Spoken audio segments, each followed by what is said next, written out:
Miaka 20 ya TWCC mkoa wa Tanga inaonyesha faida na mafanikio makubwa ya chemba hii ya wafanyabiashara nchini na katika mkoa wa Tanga. Zakaria Masao ni afisa ushirika mkoa wa Tanga, ndiye mgeni rasmi katika miaka 20 ya TWCC mkoa wa Tanga, na hapa anawataka wanawake kuendelea kukitumia chombo hiki ili kuweza kunufaika zaidi kiuchumi.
Aziza Ramadhani ni mwenyekiti wa TWCC mkoa wa Tanga.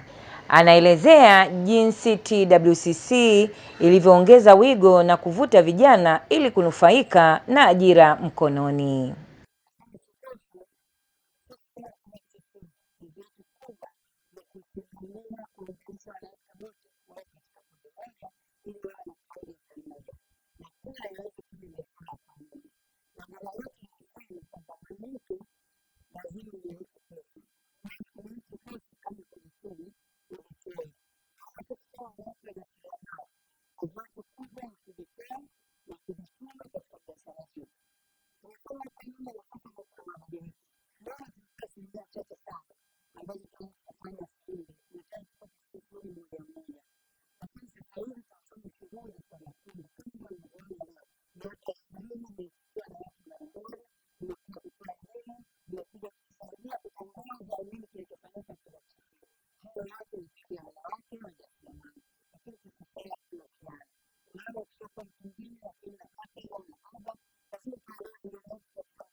Nao wadau kutoka SIDO, waanzilishi wa TWCC pamoja na Women Gala wakalizia mafanikio wanayoyaona ya TWCC mkoa wa Tanga.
Miaka 20 ya TWCC mkoa wa Tanga imeleta mabadiliko makubwa na mafanikio kwa wanawake na vijana kujipatia kipato na kuweza kuyamudu maisha. Pamela Chaula, Tanga TV.